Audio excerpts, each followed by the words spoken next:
Inspired by it. Motivation. Inspired by it. Inspired by it. Inspired by Motivation.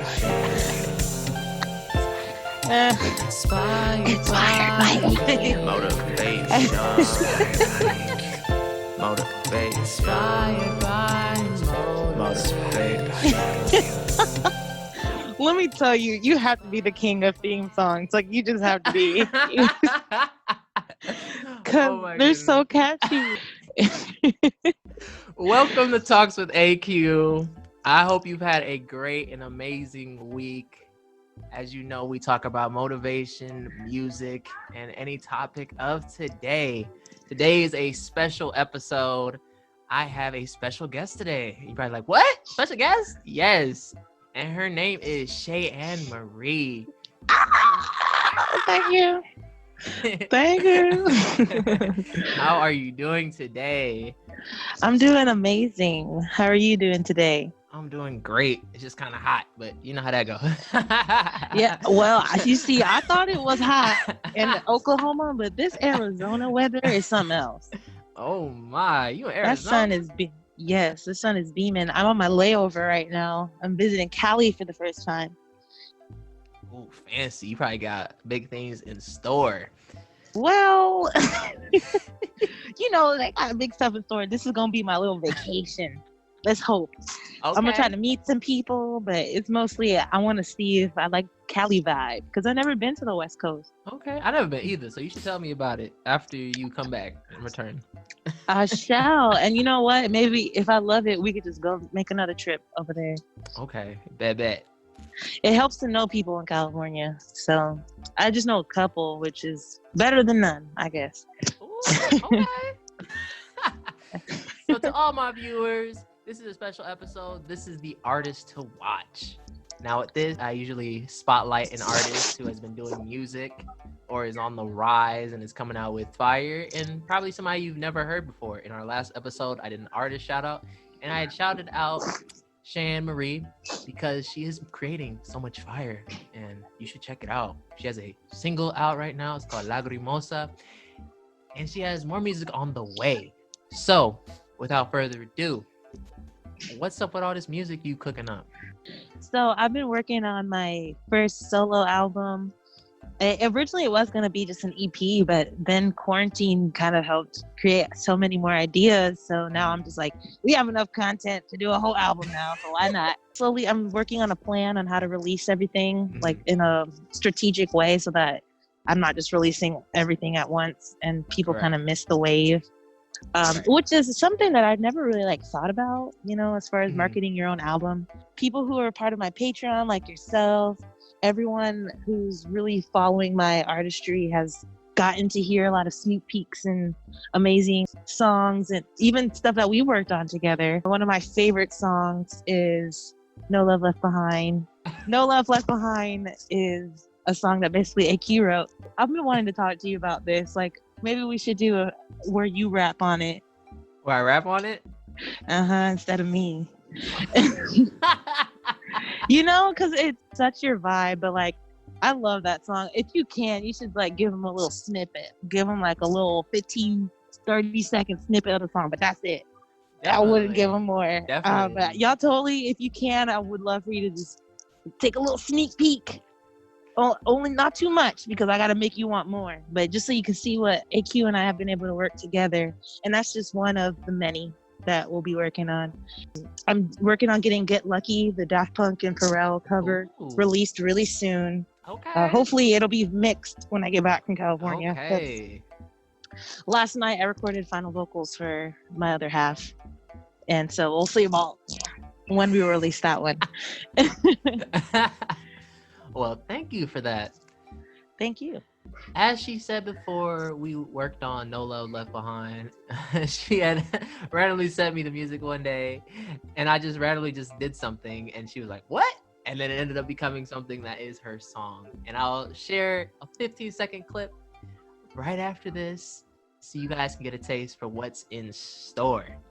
Yeah. It screams AQ the singer, y'all.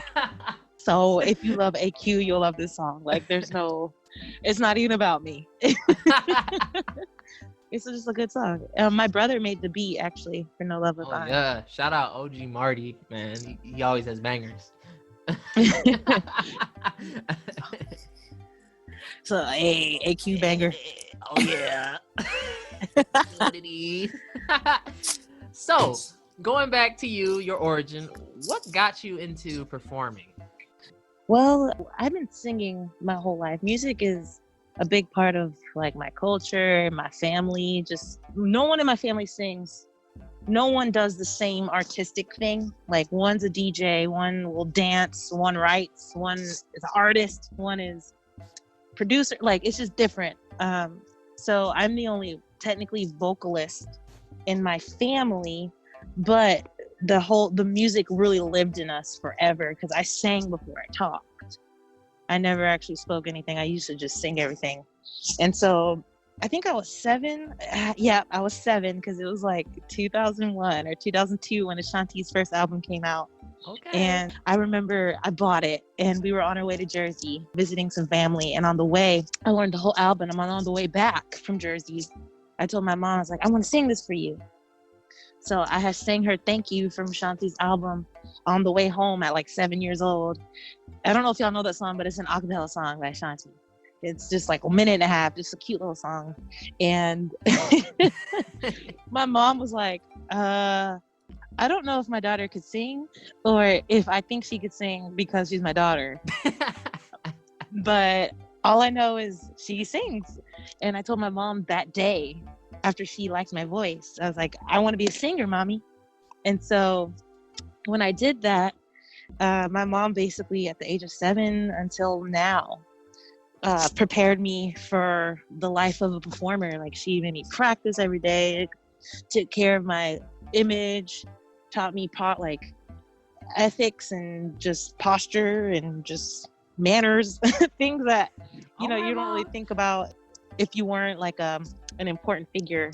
So my mom just kind of really helped shape me into the woman I am so that I could become this artist that I am today. And it started at a very early age. It started before I even knew I wanted to do it, honestly. But I'm just really glad that I had my mom push me because when I was about 12, I stopped singing, period. Like I was like, nah, I'm done. Because it was too much. It was overwhelming. The constant contact, having to always perform. My voice was always tired. I didn't really see any benefits, but when you're 12 years old, what benefits are you really getting? Right. I just didn't like see the end. And so at that point, I was like, I don't want to do this anymore. But then I went through a really bad depression from like 12 to 14 because I didn't have music anymore. I like forced myself to like not do it. And then I was just miserable. So then at 15, I was like, I'm going to do this. I'm going to I made the decision to like take it seriously again. And that was high school. And I started doing voice competitions in high school. And that led me to do music in college because originally I was just going to do pharmacy. I'm a nerd. Yeah, I'm like really good at chemistry and I love numbers. Okay, so And for a minute, my mom was like, you don't want to waste that brain of yours. But then I went to college and I fell in love with music again. And I was like, I got to do this. I have to. And then, yeah, here we are today, 2 degrees later. 2 degrees. And now wow. ready to go. Are you working on a third one? Oh, you see, you funny. Yes, I am. It's just 1 year. The quarantine got me fucked up. Wow. Quarantine ain't no joke. Yeah, it's but it's a good way to use your time. It's just a 1 year fast track program and I'll get to learn a lot more about nonprofit leadership and things like that, which I need. Next question. What message do you hope to spread with your music? Man, honestly, that's a hard one. Not really. I just want people to always have good energy, feel the love, and acceptance all the time. Good vibes, love, and acceptance all the time. Because I think if you always remember to have good vibes, then then nobody will ever have like bad intentions. Mm. So I just want people when they see me, they just think like sunshine and rainbows, like you feel good. I don't want you to like hear my name and cringe or hear my music and feel some type of way. So I don't know. I try to keep it very simple. Like just stay true. Like always be yourself, but like love people for people. That's And valid. no judgment here. So using those messages in your music, does that also have a reflection on what you had to go through in your life also when you discuss? I think so. Like as cliche as it is, nothing worth having comes easy. So for me, to make the decision to be a musician and to be an artist, like it's more than just creating songs in your room and with people. It's like you are now creating a medium for people to express themselves and communicate how they feel. Exactly. And so even if I die tomorrow, my demos are still going to be here on this world. And if someone were to find them 100 years from now, 500 years from now, and they listen to it, like that's what matters. Right. Is like the effect that the stuff that you're putting out into the world has. And so I've been through a lot, and I kind of had to be my own motivator for a long time, and I didn't have anybody who went through the same things I did, or I didn't have anyone I could express to. So I did so through my music, and I used that to uplift me because like I just didn't know where else to get it from. And not just me, I listen to other artists. Like I love me some Mariah Carey and Christina and Whitney and Mark Anthony, Michael, because like they have some really good messages in their songs. They do. And a few of their songs have got me through some hard times, like for real. And one day I want to write a song like that people listen to when they're feeling some type of way, and like that song helps get them through that thing. I want to be that for people. It's not about being a billionaire or having hella streams, because at the end of the day, none of that shit matters. Exactly. It's the impact you're having. Exactly. So with that being said, you having music that inspires, you recently had a live stream showcase. So how did that go? Oh, I mean, it was it was really fun. It was crazy to put it together because you never done anything like a live stream concert before, but I was just recording in the studio with my friend, and he was kind of like, we should put on a concert in our house. Like I can make some tracks for you. You can sing, I'll play guitar. And I'm like, yeah, man, we should totally do that. Like, and in my head, I'm just thinking it's this chill, laid back thing. It wasn't that big of a deal to me. Right. It's just me performing like you do with your friends, back in college. But we like put on this, like, we just picked some songs and spent a couple nights practicing, and then we just put on the live stream and people loved it. I mean, it was just nice because people missed like the feeling of going to a concert or just sitting and watching a performance, or even just missing your favorite singers, like your favorite local singers. Because I miss being able to just hear you freestyle and sing all the time. Like it's different on YouTube. It's one thing to go to like your school talent show or a school show, or y'all just hanging out late after a rehearsal and then you're going to the racquetball room to go sing. Like it's not like that. And so this kind of brought back that excitement again. Right. It's a whole different aesthetic when you have that. Yeah. So I don't know. It was different. I definitely want to do it again, but it also is a lot of work. As laid back as I made it seem, but we put in a lot of hours just for that one 50-minute concert.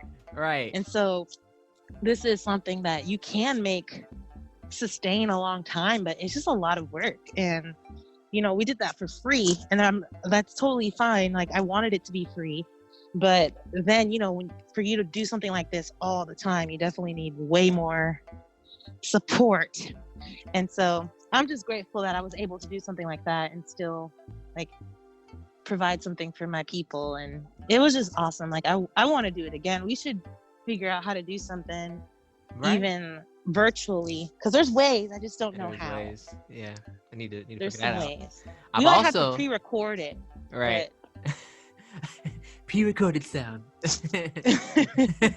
Right here. Start, go. Start at 00. I'll start here. All right, bet.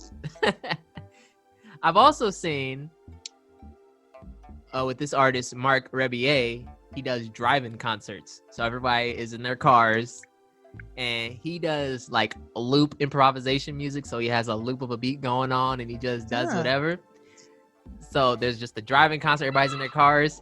He had Erykah Badu in his concert set and she was performing with him. And everybody's just in there driving, honking their horns. Like, that's the way that they're cheering. And I was like, wow, that's pretty interesting that he's doing it that way. Because, wow. hey, like, Yeah. that's kind of a good way of social distance. Nobody's really next to each other. You're in your car. You're in your space. You got your snacks. Everybody's in their own thing. Can you imagine singing and then like, you over here just killing it on the riff, like, yeah. If I was one of those people, I totally would have honked the horn on beat. Beep, beep, beep, beep. You got that like, long delayed beat. Or you remember when we used to flatline on the car? Right. The steer.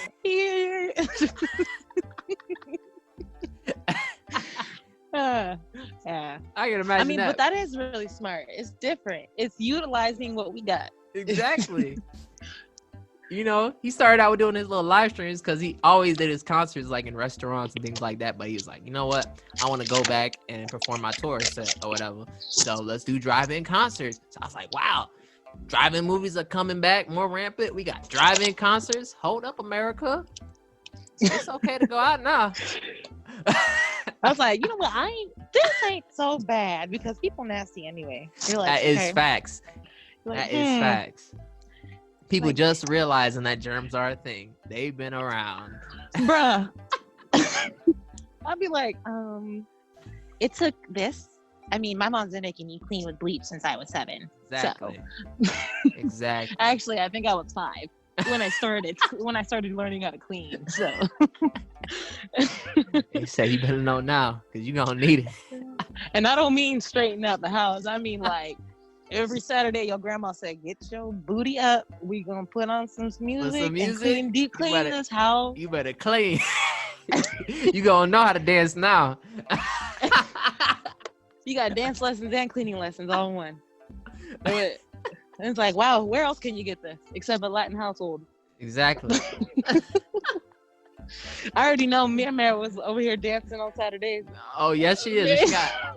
She has her own YouTube channel too. She was dancing. Oh snap! I didn't even realize she had her own channel. Yeah, she got her own channel, Members Corner.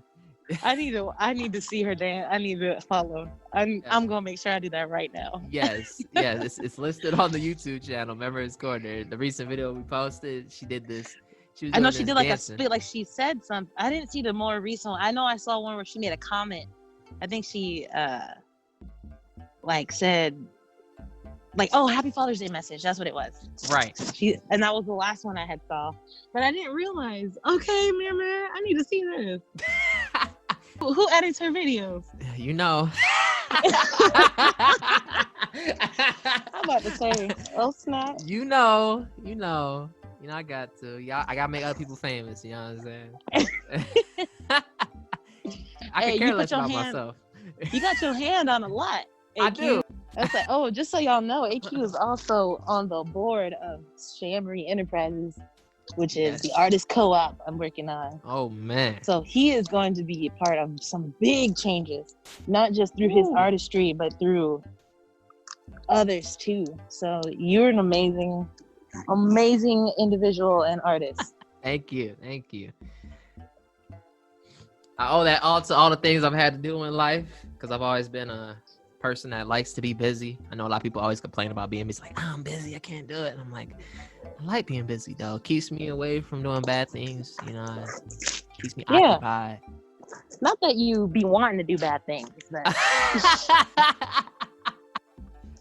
sometimes bad things happen. I can't deal with you.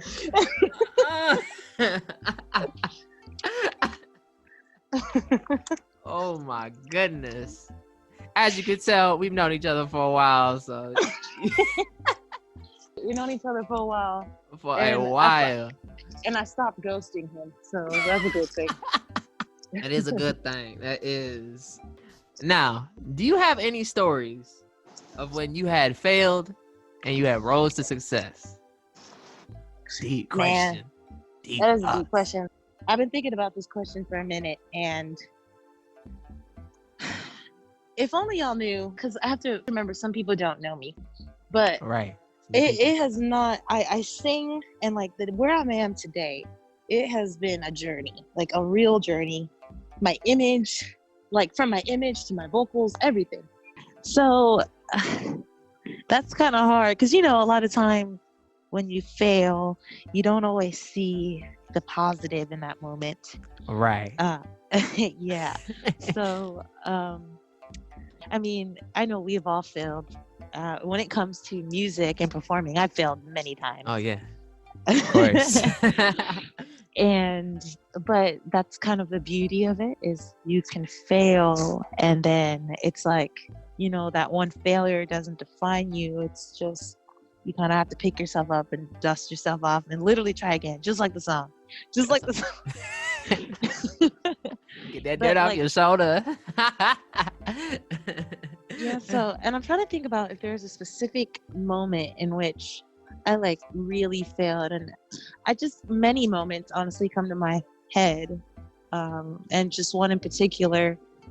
I remember I was auditioning for this show, and I was so sure that I was like, I'm prepared, I'm gonna do this thing. And it was for Gentleman's Guide to Love and Murder. It's a musical. Wow. And it's an interesting musical, and so it's different. Like, when you look at me, most, like, the way it's traditionally cast, most people wouldn't cast people who look like me in that show, if that makes sense. But I was like, you know what, I'm going to change their mind. So I took Bill from Showboat, had a vocal coach at the time, and me and her, we changed the lyrics of Bill and fit it to fit the show and the part I was going to. So instead of saying, he's just my Bill, I just said, he's just my Monty. My Monty. Like, I just like did it very like dramatic and crazy. And I swear I gave the best audition of my life. Like, I was like, this is about to be, it was the most artistic thing I've ever done. Like, they're going to love this. And they laughed, they loved me. Everything was like amazing. And I was like, I got this in the bag. Right. I didn't get offered a damn role, not a single thing. Wow. And so I was like, how come, and I've had so many auditions in the last couple of years where I've auditioned and I was like, that wasn't my best. But like, good things still sometimes came out of it, or I made an impression still, and then something else came because of that impression I made. And so when I was there, like, they really were impressed with me, and I was like, man, they love me. Like, they're gonna ask me to be an ensemble or something. And I didn't get offered a damn thing. And like, what that taught me, because that was more recently, that was like in the last year, that was the first time I ever had a really good audition and didn't get something because of it. And that sounds very privileged and whatever, but no, like, and I've given auditions and I was like, I don't know what's gonna happen, and nothing happened. Like, but this was the first time I like felt so confident that nothing happened. And I was like, this was just a reminder. I think it was God's way of like keeping me humble, because it was a reminder of the industry and the fact that, like, you're not always going to be someone's cup of tea, and you're not always going to offer what they are looking for. You might not be their flavor, and that is perfectly fine. And that does not always constitute as a failure. And to me, that's a sense in a failure being a success. Because in that moment, I realized, I was like, you know what? That was like, I just gave the best audition of my life, and I made an impression, and that's all it was. Like, you don't have to equate the roles you get, the opportunities you have, to your success. And like, for me, that was kind of like the biggest L, like a big fail. Because like, I did everything right. Like, why wasn't it enough? And sometimes it's just not right. And I hope that answers your question. But to me, like, that was like the most eye-opening thing. and I didn't feel bad about myself because I knew I did a damn good job, but it was just like I wasn't what they wanted. Who knows what it was? It could have been my size, my look, my race. Like who knows? Who knows? But Who knows? I'm just saying, I guess that's my story when it comes to that. Wow, that's a very impacting story. I know a lot of people could relate to it because of what you had, such as your confidence level being up high, and that's like a big example of when you feel good about something you're doing and you're like, wow, that was really good, and then somewhere far off another person says, you wasn't quite what we was looking for, and then it opens your mind to, wow. Wasn't there a situation where you auditioned for something and you didn't get it, but then you were offered something later? Oh yeah, of course. It was back in college. Of course, it's always educational. Like, Always education, right? You learn your saddest days from education for some reason. You pay all that money to get your feelings hurt. So basically the story was someone that we both know had a capstone, and what capstones are is your final project that you do in college at your senior level, and they had their theater capstone, and it was a musical. So I decided to audition for said musical, and you know, they had the music. They said, hey, you know, sing this part, sing that. And Shay was the music director. That's funny, right? Everything ties together. So I'm going into this thinking, I got this in the bag. I know how to do what to do. So I'm singing. I'm doing all these things. I'm feeling good. I'm like, all right, that sounds really good. Sounds on point. I got a good shot. I can agree. This is all my thoughts in the head. Like, oh yeah, you got this. Yeah. Make sure to breathe from a diaphragm, do all these things right. And then we fast forward to the day where if you're gonna get that callback or not. And sadly, I gotta know. Now, in that moment, I was like, in my head, I was like, what? What? Really? Are you serious? Why? You're always like, you wasted all my time. You wasted all my time to do this. And you say no? You didn't even give me like a call back just once? I'm okay. Like, if it was like I got to the end and be like, nah, but I just started it. Like, I didn't even get past level 1. Like, to find out at that point, I was like, dang, well, it is what it is. I ain't mad about it. I mean, I know other people probably was salty, but I wasn't mad about it. Hey, I'm proud. Like, you tried, and that's all that matters. Exactly. Because you did that, you got better opportunities later down the road. Oh yeah, because fast forward, I was offered the chance to be in 2 other capstones, and then I rocked it. It was, first one was an acting one, the second one was singing, rapping, and then your boy got to music direct a whole show. So I'm like, hey, that's dope with original music. So opportunities came up just through that failure, and I wouldn't have had it any other way. Yeah, I'm happy that you started doing it. It makes me so happy because I feel like had you not done those capstones and stuff, you would have missed out on some more art, like just another medium of art. Of course. And I never. But see, you were just so open. Nope. I never expected it to happen like that, but it did, and I'm happy. It opened the door because from making my own original like beats, instrumentals and stuff, I even currently now make my own music, like theme songs and stuff. So it kind of just led up to the story because we are the ones who are tell our story. We don't know where the path is gonna be, but it happens as it can. Because what's meant to be will happen. Hallelujah. But yeah, anyway, I had our topic of the day to talk about. I probably may just keep it brief. But basically, what was trending the other day was that the late Pop Smoke had an album that dropped. You know, as you know, he suffered a tragic death, and he had an album that was released with the help of 50 Cent and company, a lot of other people. It trended on Twitter. A lot of people have been enjoying it. A lot of people have not. At first, when it was first discussed of being dropped, the graphic art wasn't that satisfactory, and if you looked on 50 Cent's page, he like posted like a variety of different cover arts for people to be like, is this the right one? Does this fit? Da, da, da, da. So when the album dropped, they released the cover art. It looks pretty nice, mixed reviews if it's this or that, but they're gonna have a deluxe. So in terms of when artists die and they have albums that release, what are your thoughts on that? Like in general of like, where do you think profits should go? Do you think it's true that when artists die afterward, their music becomes even more popular? Because before you're probably like, I didn't know who that was. And then when their album drops and they're passed away, now you know them. Do you think that's pitfalls of the industry? What are your thoughts? That's kind of a tough answer, but I think, in my opinion, I think it boils back down to why we do this in the first place. Right.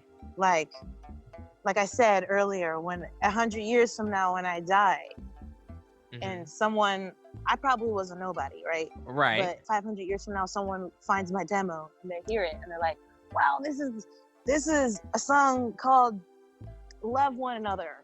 And right. It sent such a beautiful message. And this song got me through in the 2000s.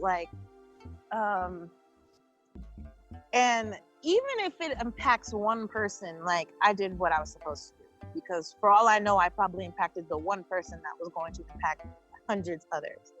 And so when someone passes away, of course their music lives on. And of course it becomes more popular because, like you said, people don't know who they are. They start looking it up. But then they start discovering art that they had no idea about. And then now they're using that art to express and live their life by. And I think you can't take that away even when you die, because a lot of times when artists pass away, they want that. They want their stuff to live on forever. Exactly. Immortalized. And so I believe if there's family of the artist that passed away, the royalties should at least go to their family. Right. Or at least their offspring, something. Because, when people die, they don't always plan to die young or die early, so they might not have always signified who's going to have what. But I think at least a big chunk should go to the family, and if not the family, then donate the music to like a Hall of Fame or to programs that help children create music, like something that will keep this art living even longer. Exactly. And you have me thinking now, like, you know what, when I get my stuff released and the day I die, if there's ever royalties, like, I definitely want at least a good 20% to go towards some type of like music program, and then the rest can go to my children or my family. But I don't know, that's just what I say. I think it's wrong when people take the money and they're selfish, or I think it's wrong when people take someone's art after they passed away and change it, because that might not be what they wanted. But if, things like the cover art, asking the fans, things like that, like that is, to me, that's good intention. That is good intention. And like, you want to keep the artist as alive as possible. That to me is like, as long as people are doing that, like that is totally fine. I think that's totally acceptable. But the minute it starts becoming like you're taking advantage of the art or you're trying to change it, things like that, you got to be careful. Right. That's all I would say. Definitely. Because I was thinking about this the other day, because we always have these tragic moments where artists pass away and their music ends up becoming immortalized afterward. But then the legal issues start coming up, such as the copyrights and all of those things. And it just gets you thinking. So when you're making your own, how should you go about it? Yeah, there's no right or wrong way. No, there's not. It's kind of like, I think most of his fans, I bet you, if they really weren't fans, like, they would know what he wanted to do with his music. Oh, yeah, exactly. And so I'm like, let the fans decide. You know what? Give 1% back to the fans. True that. You know what? You know what? That's actually a good idea. When I die, get that 1% back to your fans. Y'all listen to my music, you gonna get paid for it. They put all this money into you buying your merch, buying your music. I mean, come on now. Get that 1% back to your fans. Hey, especially if you popping, that 1% is gonna get you a long way. Right.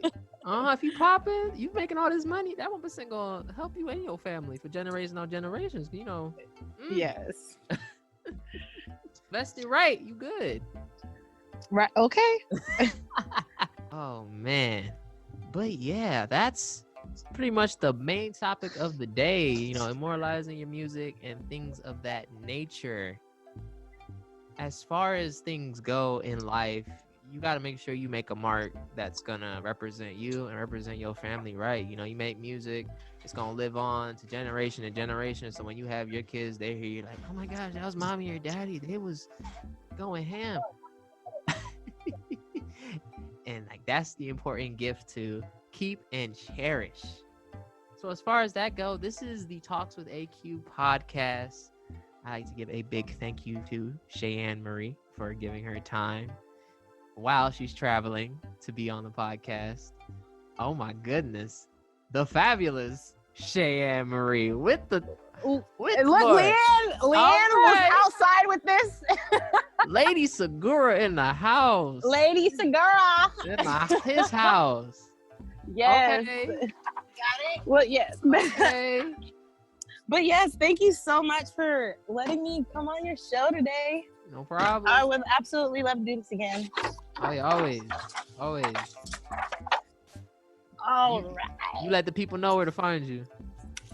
All right, yes. So you can find me on all the major social media platforms on Facebook, Twitter, Instagram, Patreon. You can follow me on Instagram at I am Cheyanne Marie. On Twitter, I am Shay Marie. And on Facebook.com/I am Cheyanne Marie. And you can also find me on Patreon.com/Cheyanne Marie. All right. So yeah, thank you so much. You're welcome. I will follow back. All right. She will follow back. All right. Guaranteed. All right. Well, thank you so much, AQ. Right, you're welcome. Well, you have a wonderful day. Happy 4th. All right. You too. Happy All 4th. countries matter. Yes. Yes. All Independence Days matter. Real straight up. Real talk. Thank you for listening to Talks with AQ. If you have any suggestions for the next episode, please be sure to go on Inspired by AQ on Facebook and comment down below any ideas you may have for what we might discuss for next week. I hope you enjoyed and I hope you have an amazing day.